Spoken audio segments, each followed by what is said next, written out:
Phil, would you like to open the Hereford Times, our local newspaper, to page 92? Marvellous. There we are. And who's that a picture of? Well, actually, in truth, it's a picture of Chrissy Pugh. Really? But he's in my field. It's not you? No, it's not me. Oh, I thought it was. I didn't recognise a combine harvester, I have to say. That's right, because mine was broken. Right. And as you might recall, I set about fixing it the day before Christmas Eve, and herself wasn't very enthusiastic about that idea. And so I engaged the services of my good friends and neighbours, the Pews. Right. And Chris came and cut the sunflowers New Year's Day. Why has it made the Hereford Times as a full-page colour feature, Phil? I think it's probably a slow news day, isn't it? No, it's because it's a world record. Ah, yes, the earliest sighting of a combine in 2009. Right. Well, you can't really get much earlier than News Day, can you? There's not really a lot you could do with a combine harvester at that time of year, is This must be all part of the Save Farmer Phil campaign. Quite possibly. Here we are. Here's another Save Farmer Phil campaign. There's a review from Sally Sharp on Farm Mix, Farmer Phil's Farm Mix. Right. I chose Wiggly Farm Mix as I like the idea of the ingredients being homegrown and cutting down on food miles. I've just come to the end of a 6-kilo bag. The birds have loved it, and I'm very impressed that I'm not left with the usual ½ kilo of inedible dust that can be found at the bottom of other brands. Well done, Farmer Phil. Excellent. Stunning. Praise indeed.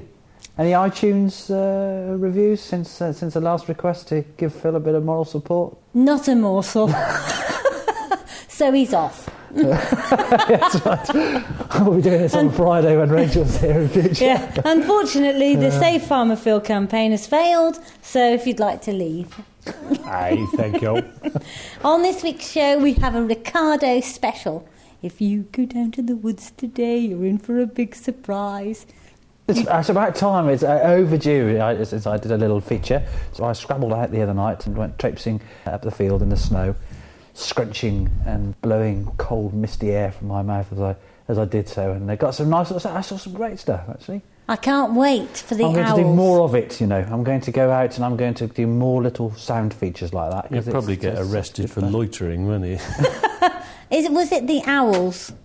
Oh, that was my intention. Unfortunately, the owls didn't want to play. Too cold, actually. Didn't play ball, and I didn't hear a solitary owl. But I did see and hear a bunch of other stuff. There's some corking, icy pictures on the Facebook group.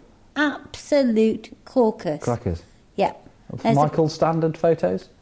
Don't be ridiculous. Of course not. But they're very, very good. Right. Michael's Silly old away. Richard.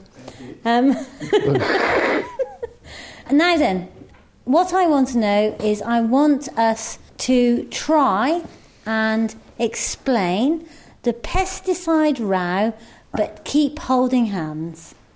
What, with Europe pesticide Yes, row? we want to know the pesticide row before we go out into the woods with Richard. Do we? So I think this You're week... not trying to incite violence again. Of course not. I think this week Farmer Phil puts the facts of the case out there. Right. And then we'll have maybe our listeners let us know what they think. Okay. And you can obviously just... So can I ignore Phil's The comments facts today? of the case. Yeah, And just and then say come what back you next week. Is that As okay? usual. With the listener. Yes. How would that be? How would that be? Well, you can try. Over to Farmer Phil.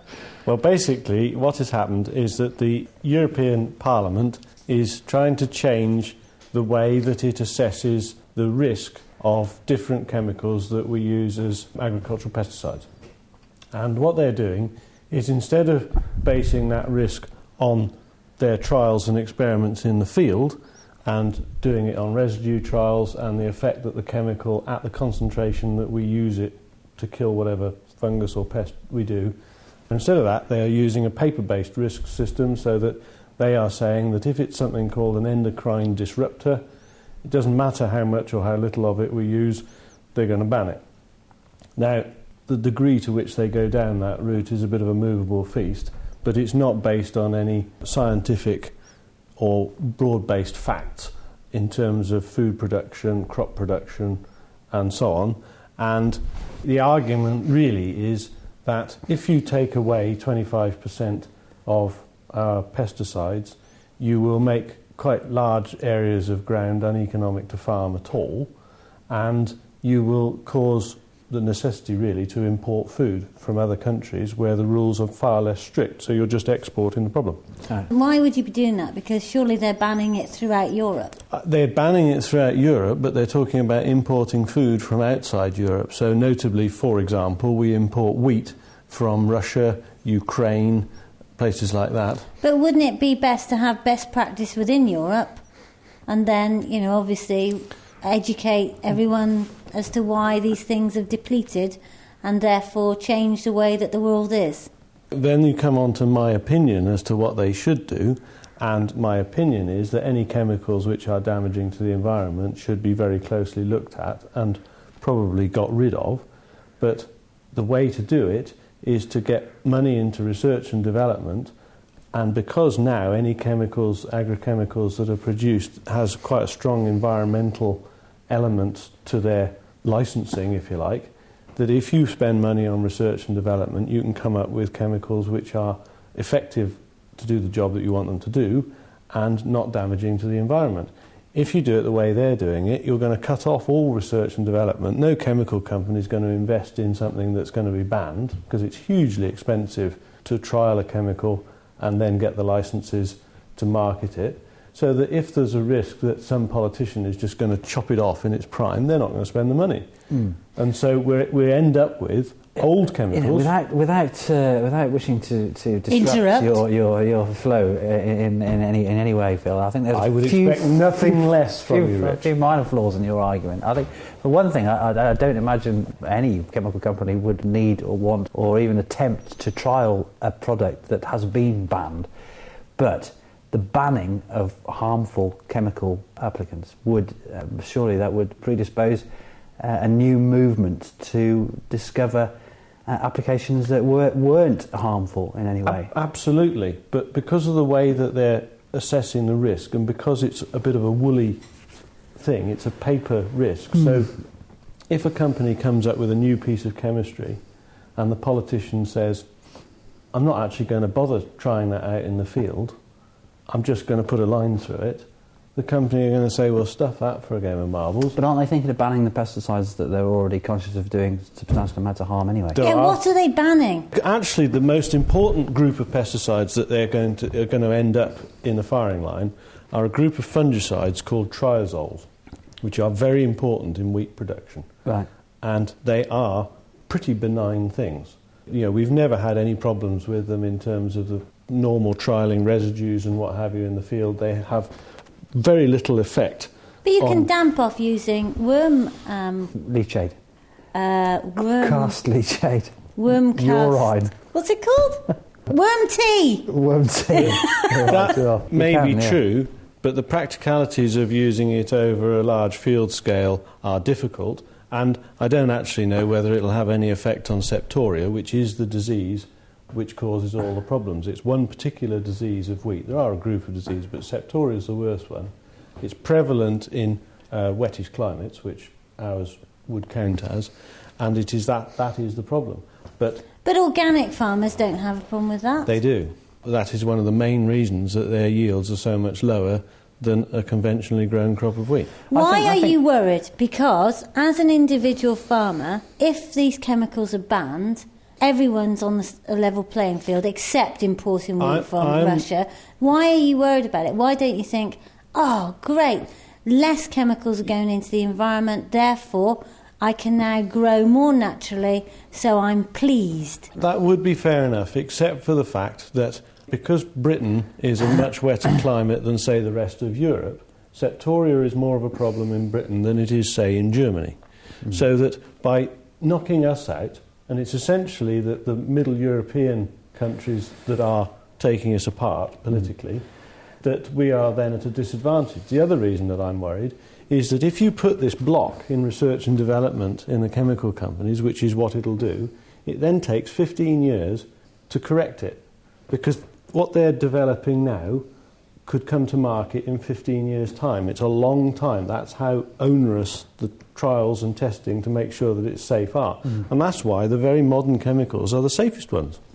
We've proved already that local is more important than organic. That is, statistics have proved that people prefer local to organic. So bearing in mind this potential ban, what would that mean to local wheat produced in the UK? How much difference would it make? And you're not allowed to exaggerate, because otherwise your nose will grow. Pinocchio. Surely not. The problem with that It can't grow anymore. because He has told a lot of lies. because the legislation is so woolly, that the way that they've written it currently gives them carte blanche to draw the line where they feel like it, the politicians now, so that it's very difficult to say. At one point, the Pesticide Safety Directorate, which is part of DEFRA, was suggesting that we could lose 85% of our current spectrum of agrochemicals, which would have been disastrous. It would easily have halved wheat yields in this country, and then if you start to cut off areas that become completely uneconomic to farm, that'll reduce it further. Now, you're quite right. You're saying, as a farmer's point of view, then presumably the price of wheat will go up, and we'll have just a jolly job. From my point of view, growing seed, it becomes difficult because I have trouble getting the quality of seed to pass the test, so that if it's got all funguses and what have you growing on it, it's not marketable. And that's also true of feed wheat as well, that in a year like this year, I don't actually know what the facts are, but being an organic farmer with the harvest that we've just had probably wasn't a huge lot of fun, because that sort of weather, all diseases flourish. But that 85% figure has been drastically reduced now, and they're looking at a figure of more like 25% of the chemicals. What are you doing about it? Who's lobbying who? What's happening? Basically, the farmers and farming associated industries are lobbying their MEPs and have written to them, and the vote is on the 12th of this month, the 12th of January, and we will find out at that point what exactly is going to happen. It's not going to happen immediately, and again, the legislation is suitably woolly that if we put enough pressure on afterwards, they can go back on it. But my own view is, what the hell is the point of exporting environmental problems abroad, which will currently, on current exchange rates, make food more expensive anyway? The idea is to grow it at home and to grow it in the safest and best possible way. And so in my view, I don't want chemicals to hurt the environment. I don't like using slug bait, but if you ban slug bait, there will be large areas of the heavier land in this country that you just will never be able to establish a crop on unless you come up with a better alternative. But the only way to come up with that alternative is to ban the thing, because otherwise the energies into finding a replacement aren't going to be forthcoming, are they? And it's, the energies are already going on, Rich, because at the moment there are people looking and looking, and slug bait is a really good example, because everybody knows that it is a pretty uncompromising poison. But the difficulty is finding something that works. I've thought of an analogy. This is like banning cars, isn't it? A little bit. So if it's best to use public transport, then, the easiest option is to ban cars. But the thing is, how are we going to get about until we've got the public transport, because there isn't any anyway? I suppose the analogy there is that it affects people in different geographical situations differently. Because it would affect rural the rural people population much more. That's the biggest problem, is that in the same way that the English rather than the the Spanish Germans would be affected, the banning of certain It's chemicals. also worth adding that if you applied the legislation that they're proposing across the board, you would ban cigarettes and alcohol. There is something that occurs to me, Phil, because you are a bit of an old stalwart, aren't you? You dig your heels in and you really rebel against being dictated to. Don't say no, because your nose will apart from one individual, which you're quite happy to be. Don't say no, because your nose is just about to grow. So you do tend to dig your heels in a bit. Now, what my feeling is that your energies, as an enterprising gentleman that you are, would be best placed at developing fungal suppressants like the growing on of leachate from distilled worm casts, for instance, which is quite feasible. You've got the facilities here to do that, and also why not look at getting the leachate from bokashi manufacturing processes, because that's quite possible as well. The leachate from worm composting or bokashi as anything different to a chemical. It is a chemical or a mixture of chemicals, and just because something comes in a plastic can and says that it's an agrochemical, they're all chemicals. And what you're forgetting is that a lot of modern chemicals are derived from plant-based things for obvious reasons, because you want them to operate on a plant. Yeah. But I admit that I dig my heels in, and I don't like being dictated to, particularly by people who I don't regard as knowing what they're on about. Right. But conversely, your point of view, because something is produced in a muck heap or a worm bin or a bokashi bin, it's a leachate, and that's fine. If I talk to you about silage effluent, you will quite rightly say that's one of the worst potential contaminants of groundwater that there is. Yeah. All that is leachate from silage, which is exactly the same as bokashi leachate. So it's not the same as bokashi leachate. Of course it is. It's the same thing. You can't say that. No, of course it's not. It's not the same. But I'm surprised you come out with that sort of statement, because it's not. How can you possibly say it's the same thing? Of course you can differentiate between leachates. Of course you can. The constituents are utterly different. Is a completely natural. So you're saying, so you're trying to market bokashi and comparing it with silage? No, what I'm saying, I do compare it to silage because it's exactly the same process. But what I'm saying it's the same process to a degree, but the constituents allow the companies the microflora and fauna are different. Absolutely right. But so consequently, they're going to have different ways in which they can address fungal infestations in the field. What I'm field. saying to you, Rich, is don't differentiate those chemicals and those microflora and fauna from what an agrochemical company would do. I might have big problems with some of the agrochemical companies. Well, there's only two left. We've gone over those before. I'm doing that, really. But what I would say is that they have the resources to research and produce these things, and all you have to do is to put the right pressures on them. So now they have environmental pressures on them, and I believe that they count. But don't knacker their research and development, because they'll just stop. And then all we have is what we did in the past. So there's never any scope for any improvement. And in 10 years' time, when your food costs some ridiculous sum of money, somebody will turn around and say, better we ought to increase the old yields a bit, try and reduce the cost of food. How do we do that? Bit of agrochemicals. Oh dear, we lost all those 10 years ago. It's not going to happen though, really. Can I ask you, Rich? Yeah. Bearing in mind that the UK is a fairly good place to grow food, would you think it was particularly sad if our yields went right down? And how would you feel about the fact that population's increasing? So if we go your way, won't we be responsible for loads of people starving? No, not at all. And there is a sufficient argument to say, certainly if this country was turned over to organic production, that the quality of food is so much superior to conventionally produced food because of the nutrient and mineral content. And you have no justification. The thing is, I never wanted to get into this argument because I don't have Rich, I don't want to talk about organic production. That is what. No, I don't want to talk about organic production. That's what Heather's referring to. No, talk about food production. Yeah.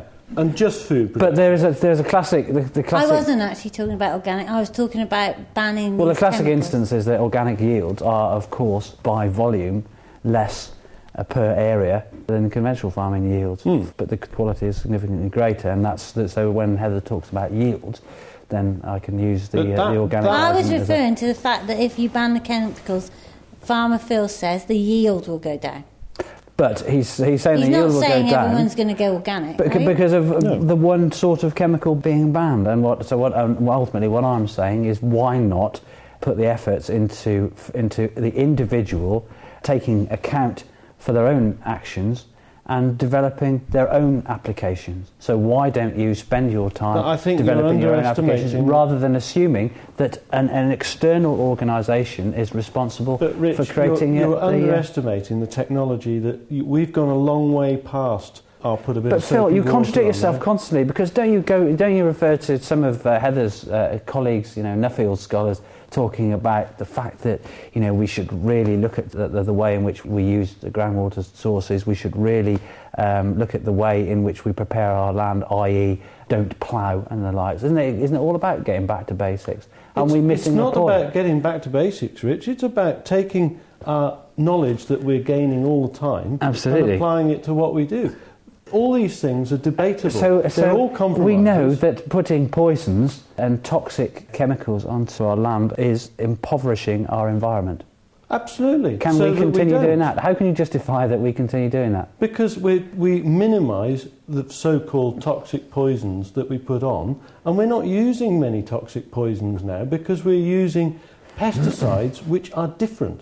You group them all together as being toxic poisons. Is it Slug like bait saying... is a toxic poison. So how could you then ensure that the problems associated with the applications of fungicides that you're using now are going to be taken out of the equation to the same extent and in the same time frame as they would be if they're going to be banned? To my knowledge, and continue with the I stand to be research. corrected, but to my knowledge, there are no problems of any sort at this moment with fungicide applications on arable crops. The current problems that I know about revolve around some of the older weed killers and things like slug bait. Right. I don't know of a single problem with fungicides other than from a practical point of view that as time goes on the fungus becomes resistant to the chemical and you have to develop a new one. But in terms of environmental impact, I don't know of any. Now, my point is that if that is the case, and I believe it to be the case, that is because they are brand new, nice chemicals. Right. And the problem is that if you go back down your route to using so-called environmental leachates and so on, they are just different chemicals. And some of them are very blunt instruments because of the reasons that I said, and that was the analogy with silage. So, are you saying it's rather like banning drugs would mean that we banned everything, like, having a glass of beer or having a cigarette? Yep. So you're saying it's too big a whop, yep, and we need to just ban a few... I think that to sum up, my opinion is that we didn't ought to use chemicals that are manifestly damaging to the environment or us. I think that we should be transparent about what we do use and explain it. Research and development with environmental pressures will make it better all the time, and the consumer then gets to make the choice. If the consumer wants to buy food that has had no pesticides put on it, fine. And so we have to make the pesticides as good as we can. Wow. And I only asked one question, but his nose hasn't grown, so I don't think he's told any porcupines. Let's go for a Monty Cast. Let us know what you think. Oh, gosh. Monty Cast, a weekly fact on wiggliness. Wiggly Wigglers was started in 1990 by my mum, Heather Gorringe, in a coal shed. Another Monty Cast, a weekly fact on wiggliness. Next week. Thank you, Monty. If you go down to the woods today, we're off with Richard, Phil. Lurking. There's definitely something very magical about this time of night. The sky is red. As I climb up the hill, I'm watching the flocks of redwings nestle down into the thorn thickets along the hedgerow. And a blackbird is just doing its nighttime ritual of chinking. It's so cold already, it must be well below freezing. There's still the remnants of the snowfall on the ground, frozen hard. A big heron flying over me off to its roost. I can hear the scramblings in the leaf litter inside the wood as the blackbirds try and find the last few morsels to get some fuel on board to see them through what's going to be a really cold night again. I'm going to wander down along the hedge line and go into the wood. Hopefully there'll be a couple of tawny owls coming out now to panting a bit. The remnants of the daylight are drifting away now. A fantastic reflection off the river. Beautiful. I'm so glad I don't have to sleep out here tonight though.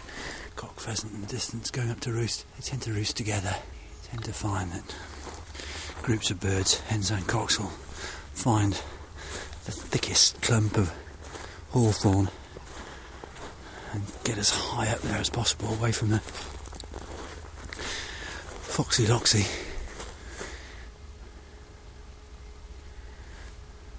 They've only got another month to go before the shooting season ends, so they might be the lucky few. The little tiny robin just bobbing about 3 yards in front of me, round like a ball. You can hear it skipping through the leaves. He's just the biggest opportunist. He's hoping that my footprints will just dislodge sufficient leaf litter to find a tasty morsel to fill his crop with for the night. And the ground's like this though, there's absolutely no way of quiet footfall. Fantastic moon as well tonight. There's a poacher's delight tonight. That's where you see the pheasants silhouetted against the moon on a beautiful clear night like tonight. And you can creep up underneath them with a quiet air rifle and pop. Not that I've ever done anything like that, of course. That's incredible. I've just walked down into the dingle and there's a hen bird literally 10 feet away from my left shoulder, and she's looking at me, and she's obviously can't quite work out whether I'm looking at her or not, so she's stock still. Oh no, there she goes. Enough daylight to find her, or for her to find another nice roosting place. You know, when you walk through the woods at night time, and you either have a pigeon or a pheasant exploding from its roosting place right by your ear hole, it's quite unnerving. And the fantastic thing about the snow, of course, is the abundance of footprints, animal tracks that you can see everywhere. I know there are rabbits here, I see them all the time, but when I look at these tracks, it has to make me think that hazel and bigwig are hugely abundant. Fascinating. When I was a child, being taken out, my old godfather used to show me what all the tracks were. You know, the ability to differentiate between an otter or a badger or a fox, a cat, dog footprints, you know, all those things. It's amazing.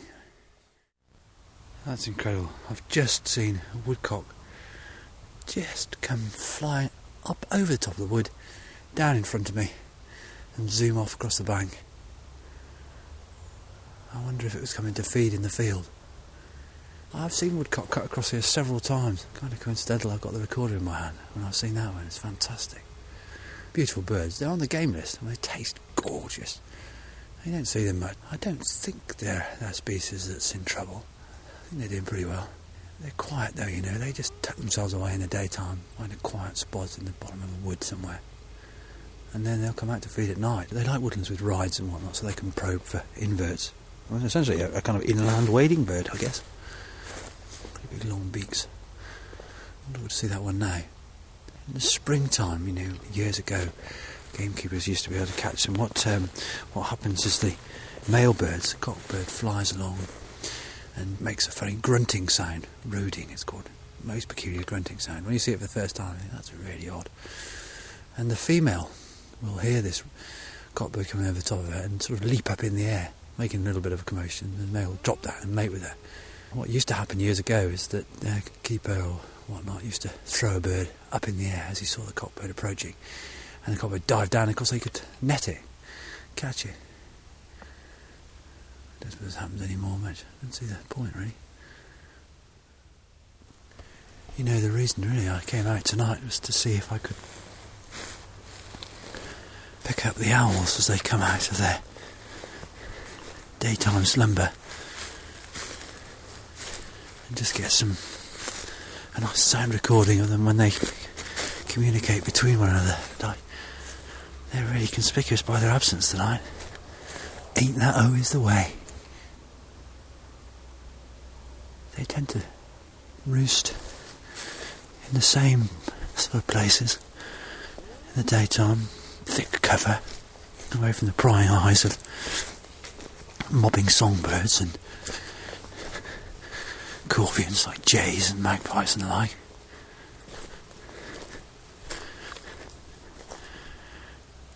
But obviously they're going to go where they recognise the potential for a source of food, so some small mammal activity and the like.